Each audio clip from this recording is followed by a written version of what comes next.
I can't even imagine how much time some of the people that are sitting in this room, when it's all added together, how many weeks and months we actually sat in those rooms, right? Yeah. To get a unanimous decision in favor of the pipeline against the 68,000 comments submitted by Minnesotans against Line 3. But when I look at that, these systems are written in a very specific way. These regulations are written in a very specific way. And it tends to not be in favor of the people. It tends to be in favor of the corporations. That is the cards we're playing with. And it can be a very discouraging process. However, I maybe am one of those people who takes the time to actually watch the other guys' conferences. So I watched this conference of TransCanada, Enbridge, Credit Suisse, like all the bad guys sitting in one room, right? Like the executive directors of all of them, and ETP too, who's like the guy behind Energy Transfers was behind Dakota Access Pipeline. They're all sitting on this panel together, and they bring up the facilitator brings up the topic of pipelines and protesters.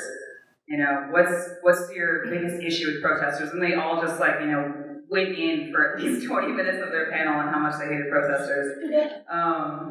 But what was interesting is that they said their greatest concern from that perspective is that we are engaging so closely in these processes that we are rallying so many people, and we are very, very careful in the hiring of legal counsel, in the challenging of every aspect of these projects that we possibly can. That was unanimous among them, that was their greatest concern about the protesters and what we pose, and also the reputational damage we cause them when we expose what they're doing. So, I look at that and I think, okay, well, we've got to have a lot of different tools in our shed to even begin to look at something like this, like the tar sands industry, like fossil fuels and this just transition we all keep talking about, but it's not happening nearly fast enough for our children, for our youth, for those generations that aren't even here yet.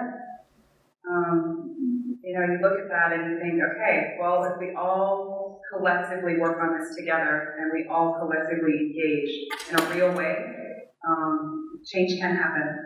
Change can be made real. I spent 6 months out in Standing Rock in North Dakota.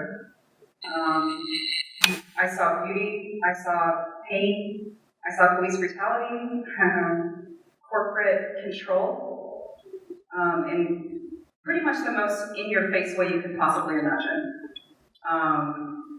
I came from behind a desk in DC. I was out being an attorney and doing that, and I switched over to working for Bernie Sanders. If only Bernie had gotten in, can you imagine how different that would be?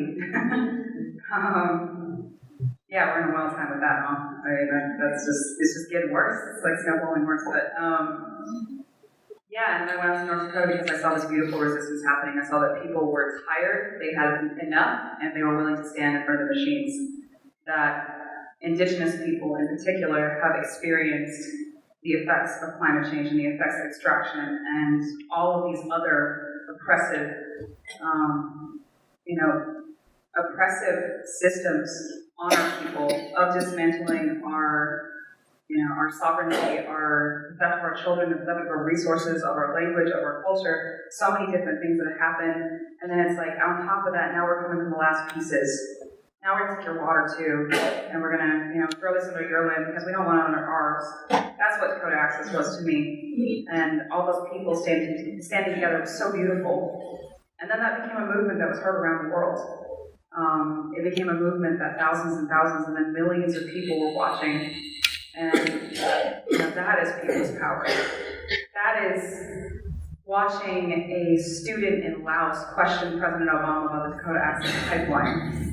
That is social media, right? That's our own media. That had nothing to do with CNN, had nothing to do with MSNBC. It had everything to do with what we were doing and telling our own stories. Social media is an amazing tool, by the way.